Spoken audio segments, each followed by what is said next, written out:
Hi everyone. अभी हम बात करने वाले हैं इंडिया बुल्स हाउसिंग फाइनेंस के बारे में, जिसको आप सम्मान कैपिटल कहते हैं। इंटरेस्टिंग बात यह है कि सम्मान कैपिटल का Q4 FY26 का रिजल्ट आया परसों और कंपनी ने नेट लॉस पोस्ट करा 8100 करोड़ का। इंटरेस्टिंग बात यह है कि परसों के बाद से अभी तक स्टॉक 10% का अपमूव दे चुका है। तो आज के वीडियो में हम समझेंगे कि ऐसा क्यों हुआ। तो हम डिवाइड करते हैं इस वीडियो को 3 पार्ट में।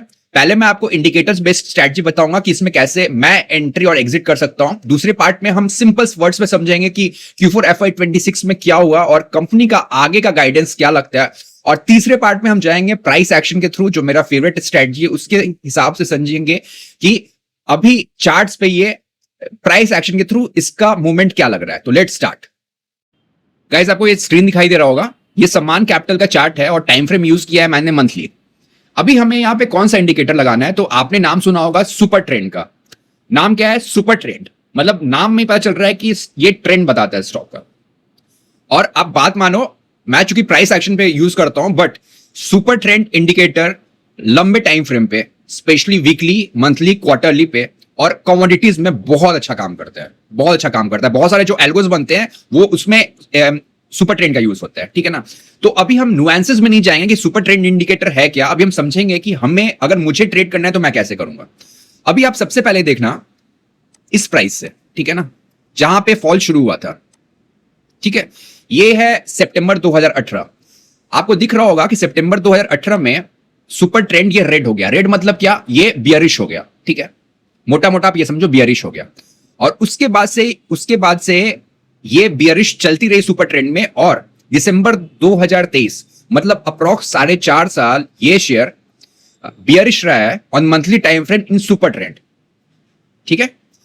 उसके बाद से ये चार्ट होता है पॉजिटिव, मतलब आप समझो दिसंबर लास्ट वीक में 2023 में, ठीक है। तब से पिछले अप्रॉक्स 24-25 2.5 साल से ये शेयर सुपर ट्रेंड में, बुलिश ट्रेंड में काम कर रहा है। अभी हमें कैसे इसे ट्रेड करना है मैं आपको सिंपली बता रहा हूं। आपको क्या करना है कि जब भी ये शेयर, ये जो नीचे का आपको पार्ट दिखाई दे रहा होगा ये, ठीक है ना, इसके आसपास आता है, ठीक है, और आपको प्राइस एक्शन पे एक हायर हाई और हायर लो का स्ट्रक्चर दिखने लगे इस तरीके का, तो आपको ये स्टॉक बाय कर लेना है, ठीक है। और स्टॉप क्या रहेगा? स्टॉप रहेगा सुपर ट्रेंड का ये वैल्यू जो ग्रीन आपको दिख रहा होगा। उसके नीचे अगर ये स्टॉक जाता है तो स्टॉक का ट्रेंड निगेटिव हो जाएगा, फिर स्टॉक में नहीं रहना है। और ये जो जोन है, ये जो सुपर ट्रेंड का ये जोन होता है, ये स्टैटिक नहीं है, मतलब ये हमेशा नहीं रहेगा। अभी सपोज जैसा मैं जाऊंगा फंडामेंटल्स में, मैनेजमेंट ने सम्मान कैपिटल के बहुत बड़ी बड़ी बातें करी और मतलब अच्छी बातें करी है। अगर वैसा होता है तो हो सकता है ये स्टॉक चला जाए 1300-1500, गॉड नोस, ठीक है ना। तो अगर वैसा होगा तो फिर ये जो नीचे वाला बैंड है सुपर ट्रेंड का, आप समझो जो रेंज है नीचे वाला, वो हो सकता है यहां पे आ जाए। तो ये एक बहुत अच्छा ट्रेलिंग स्टॉप लॉस की तरह भी काम करता है, ठीक है। ये आपको समझ में आ गया कि ये तो बहुत इजी है, ठीक है। अभी हम फटाफट चलते हैं इसके फाइनेंशियल्स पे, क्योंकि फाइनेंशियल्स का पार्ट बहुत इंटरेस्टिंग होने वाला है सम्मान कैपिटल के लिए, ठीक है। अभी आप देखो, सबसे पहले हम बात करते हैं, सबसे काम की बात है ये वाला Q4 FY26 का रिजल्ट देखो भाई, ठीक है। अभी मैं एक पेन यूज कर लेता हूं, मुझे आपको बताने में आसानी होगी। Just hold on, yes. अभी आप देखो, यहां मैंने 2 लाइन मार्क की हुई है, एक यहां पे है और एक यहां पे है, ठीक है। अभी आप देखो, जो प्रॉफिट ऑफ द पीरियड है Q4 FY26 के लिए, वो कितना है? वो है -8100, ठीक है, का लॉस आया। Q3 में कितना था? Q3 में 314 करोड़ का प्रॉफिट हुआ था। तो उस हिसाब से ऐसे रिजल्ट पे तो स्टॉक को गिरना चाहिए, बट ऐसा है नहीं। इसका रीजन क्या है कि आपको जो पहला चीज दिखाई दे रहा है, यहां पे प्रोविजन दिखाई दे रही है, वो, ठीक है, ये this line, impairment on financial instrument, ठीक है। ये कितना है? 3000 करोड़ का। जो पिछला क्वार्टर था सिक्वेंशियली Q3 FY26 में, उसमें -25 का था। मतलब इसका मतलब -25 था, मतलब वो ऐड हुआ है। इसका मतलब ये है कि पिछले साल प्रोविजन से ज्यादा रिकवरी हो गई थी, ठीक है। अभी हम इस क्वार्टर की बात करते हैं। तो इस क्वार्टर में जो सम्मान कैपिटल का जो मैनेजमेंट है वो चेंज हो चुका है, वो चला गया है IHC के हाथों में। अभी IHC क्या है? IHC दुनिया की बहुत बड़ी पी फर्म है, अप्रॉक्स क्लोज टू 1200 कंपनियां का AUM मैनेज करती है, बहुत बड़ी फर्म है, ठीक है ना। उस कंपनी ने सम्मान कैपिटल में अप्रॉक्स $1 बिलियन का इन्वेस्टमेंट कर रहा है, जो अप्रॉक्स 9000 करोड़ होता है, ठीक है ना। तो हुआ क्या है कि इस बार फाइनेंशियल में कंपनी ने जितना भी कचरा था, पिछले जो लेगेसी लोन बुक कहते हैं, ठीक है ना, जितना भी पाप किया था इन्होंने इसको सब कुछ धो डाला है। ठीक है, धोया कैसे, तो दो फॉर्म में धोया है। पहला, इन्होंने जो प्रोविजनिंग करी है, ठीक है, इंपेयरमेंट और फाइनेंशियल इंस्ट्रूमेंट, इसमें इन्होंने क्या करा है ना कि इन्होंने जितना भी ग्रॉस एनपीए था, ठीक है ना, जितना भी ग्रॉस एनपीए था सब के सब की प्रोविजनिंग कर दी है। तो इसका मतलब क्या, इसका मतलब ये कि एज ऑन डेट सम्मान कैपिटल का असेट अंडर मैनेजमेंट है 53,000 करोड़, ठीक है ना, और उनका नेट और ग्रॉस एनपीए 0 है। मतलब बुक बैलेंस शीट एकदम क्लीन है। इन्होंने ये प्रूडेंशियल प्रोविजनिंग करी है, पहली वाली। ठीक है, ये जो आप देख रहे हो 3,000 करोड़ का, ठीक है, ये हुए। दूसरा, आप देखोगे कि यहां पे आपको एक्सेप्शनल आइटम दिखाई दे रहा होगा -6,499, मतलब 6,500 करोड़ का एक एक्स्ट्रा ऑर्डिनरी आइटम दिखाई दे रहा है। इसका रीजन मैं बता रहा हूं। देखो, अभी जो सम्मान कैपिटल है ना, ये एक रिटेल कंपनी बन चुकी है, ठीक है, लेकिन जो इनका लेगेसी लोन बुक था उसमें ये लोग रियल एस्टेट को भी फंडिंग करते थे, प्रोजेक्ट फंडिंग भी करते थे। तो कंपनी ने इस बार बताया, मैनेजमेंट ने सर बताया कि ये जो लेगेसी लोन बुक था वो, उसमें इन्होंने एक जो एसेट साइज था वो 14,000 करोड़ को एनालाइज किया, और उन्होंने एनालाइज किया कि जो 14,000 करोड़ का लोन बुक है उसमें अगर हम एआरसी भी कर दें, एआरसी को भी सेल कर दें, या फिर प्रूडेंशियली उसका कलेक्शन भी कराते हैं, तब भी वो रिकवरी नहीं हो पाएगी। और उन्होंने सेट असाइड कर दिया कि बहुत ज्यादा होगा तो इस 14,000 करोड़ के जो एसेट है, जो लेगेसी एसेट है, उसमें मैक्सिमम हम 7,000 तक का रिकवरी कर सकते हैं। ठीक है ना, तो जो दिख रहा था कि जो रिकवरी नहीं हो सकती है उसको वन टाइम उन्होंने एक्स्ट्रा ऑर्डिनरी एक्सपेंस दिखा के बैलेंस शीट से हटा डाला है। ये चीज है।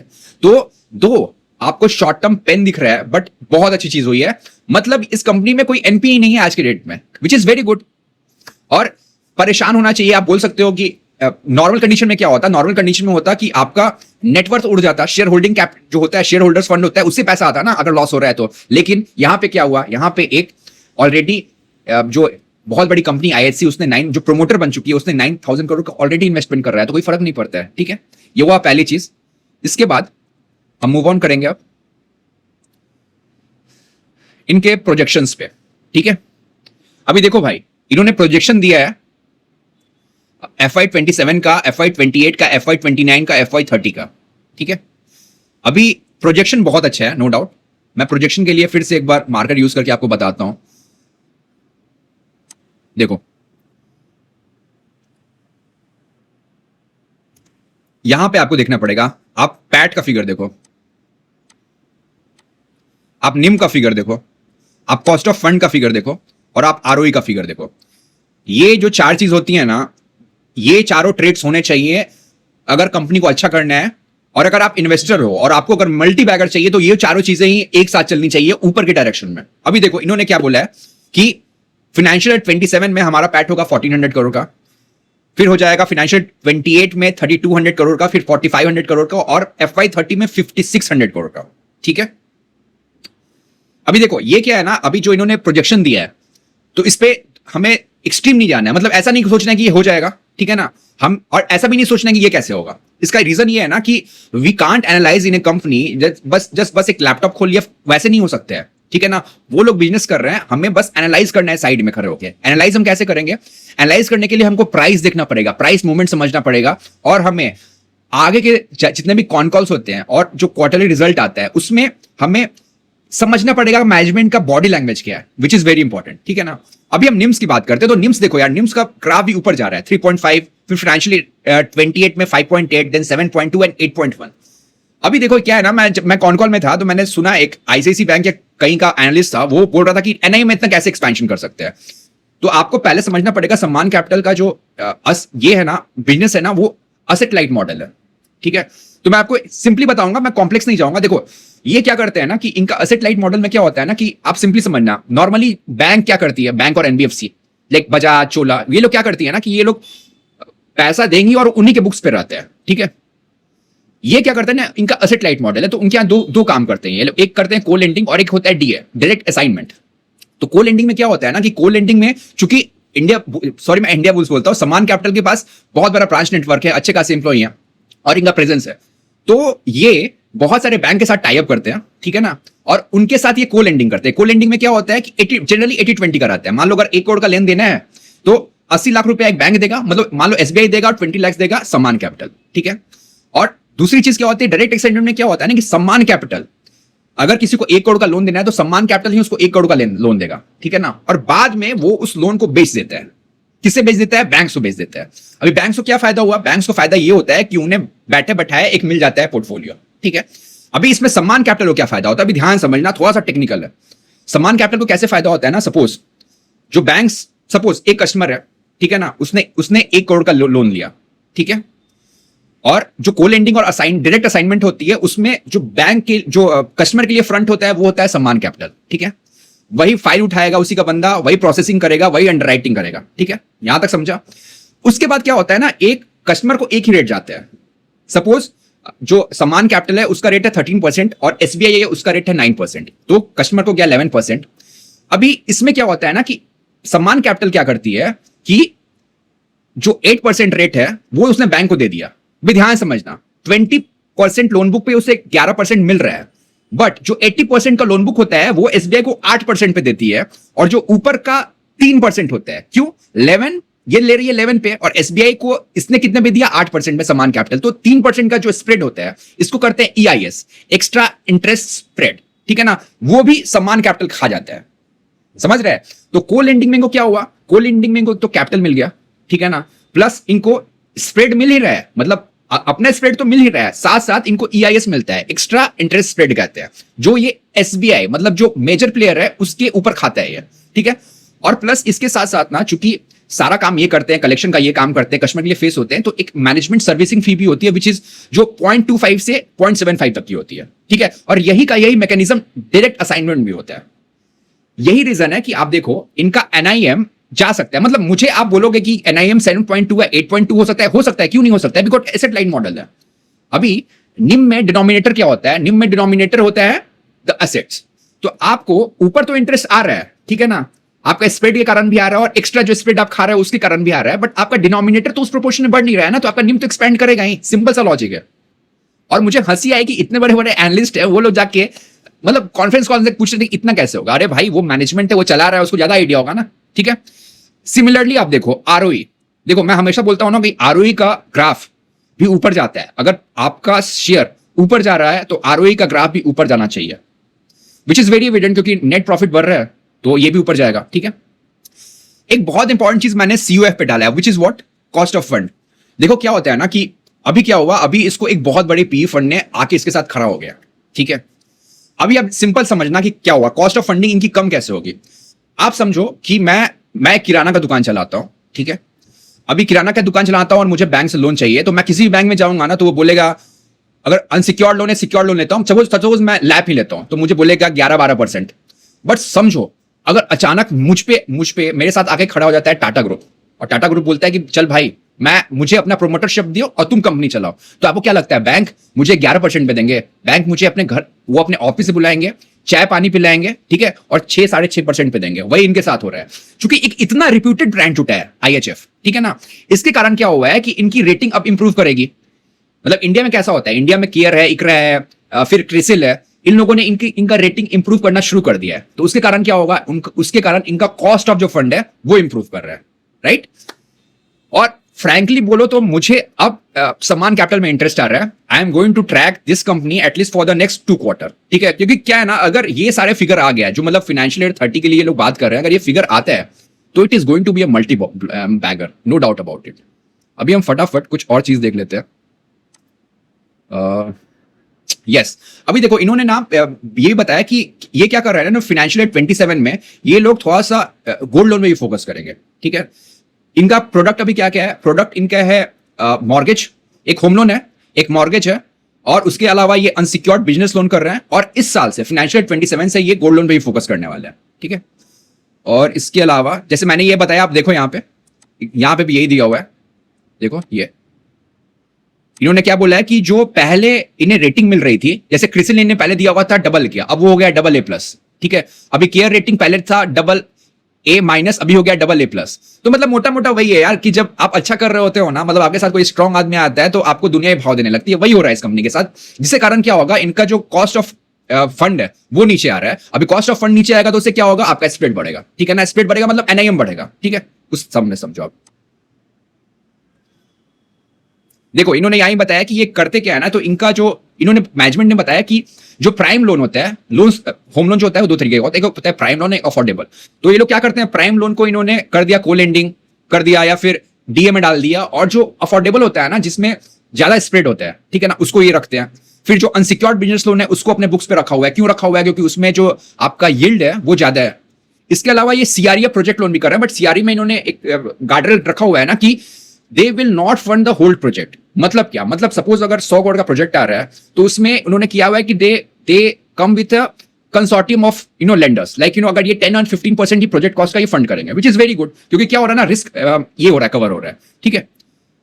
तो यही था फिनेंशियल के बारे में। मुझे एक चीज कहना है ना कि मैनेजमेंट इज गुड, बट एक चीज मुझे खराब लगी ना यार, जो इनका अर्निंग कॉल होता है ना, उसमें मुझे लगता है कि जो कंपनी के बंगा साहब जो ये हैं एमडी साहब हैं, थोड़ा सा जल्दी में रहते हैं यार, क्वेश्चन लेना पसंद नहीं करते हैं वो। मतलब वो उनका पार्ट होगा, बट मुझे वो लगा थोड़ा सा उस पर फोकस करना चाहिए कंपनी को, ठीक है। ये था फिनेंशियल। अब हम फिर चलते हैं, मैंने क्या बोला था, मैं आपको प्राइस एक्शन के थ्रू समझाऊंगा, ठीक है। तो अगर आप अभी तक यहां आ चुके हो तो जरूर आपको प्राइस एक्शन में इंटरेस्ट होगा, ठीक है। अभी हम फटाफट समझते हैं। देखो यस,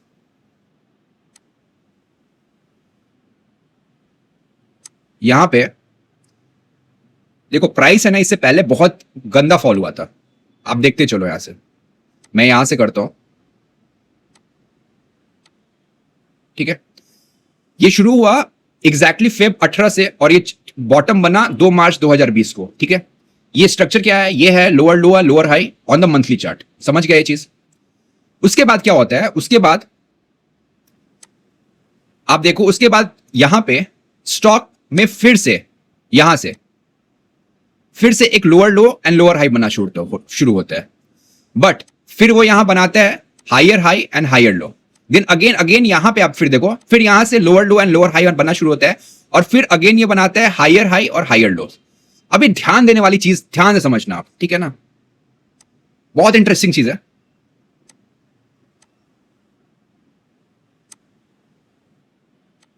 जस्ट होल्ड ऑन। आप ये देख रहे हो, इसका मतलब क्या? इसका मतलब ये सपोर्ट है और ये सपोर्ट है मंथली चार्ट पे, और ये जो सपोर्ट है वो अप्रोक्स 30 डिग्री पे इंक्लाइन हो रहा है, ऊपर की तरह जा रहा है, अपवर्ड की तरह जा रहा है। इसका मतलब ये है ना कि धीरे धीरे इस शेयर में एक्युमुलेशन हो रहा है, और इस शेयर ने अपना टॉप बना लिया है, ठीक है। पहली चीज, सॉरी, बॉटम बना लिया है, माय मिस्टेक, ठीक है। अभी इस स्टॉक में धमाका कब होगा? धमाका होगा उसका मैं बता रहा हूं। प्राइस एक्शन में इस स्टॉक में धमाका होगा जिस दिन ये शेयर 209 को क्रॉस कर लेगा। समझा? तो हमें इस शेयर को कैसे ट्रेड करना है? हमें शेयर को हमेशा ट्रेड करना है, ऑब्वियस, हमेशा मंथली चार्ट को ध्यान में रखें, पहली बात, क्योंकि अगर आप डेली चार्ट में जाओगे तो डेली चार्ट में आप फंस जाओगे। अब हम वीकली चार्ट में फटाफट देख लेंगे कोई अपॉर्चुनिटी बन रही है क्या। देखो वीकली चार्ट में भी ये वाला ट्रेंड लाइन आपको दिख रहा होगा। अभी हम क्या कर सकते हैं, हम कैसे इसमें एंटर कर सकते हैं as per price action. Suppose अभी शेयर यहां पे है, ठीक है ना, इसमें फिर से एक डिप आता है और ये यहां पे जाता है। हम क्या करेंगे, फिर हम जाएंगे डेली चार्ट पे, और डेली चार्ट पे देखेंगे क्या एक फॉल होने के बाद इस लाइन के आसपास क्या कोई हायर हाई और हायर लो का स्ट्रक्चर बन रहा है। अगर बन रहा है तो हम उस स्विंग लो को अपना स्टॉप लेके इस शेयर में एंटर हो जाऊंगा। और मेरा फाइनल वर्डिक्ट ये रहेगा ना कि ये stock due to the management जो उन्होंने प्रूडेंट मेजर लिए हैं, स्पेशली इन Q4 FY26, उन्होंने जो सारा का सारा पिछला जो लेगेसी बुक है उसको हटा दिया है, मतलब जो भी कचरा था उसको साफ कर दिया है, जो नया प्रोमोटर है, जो पेडिग्री अच्छी हुई है, और प्लस जो इनका गाइडेंस है, मतलब भाई साहब अगर वो गाइडेंस होता है so this stock can be a multibagger stock, no doubt about it. Hope आपको ये वीडियो अच्छा लगा हो। अगर अच्छा लगा तो मैं डिस्क्रिप्शन में अपना फोन नंबर, व्हाट्सएप का फोन नंबर भी है, if you actually want to learn the fundamental, the price action, do let me know, I will give you a detail. Thank you, bye.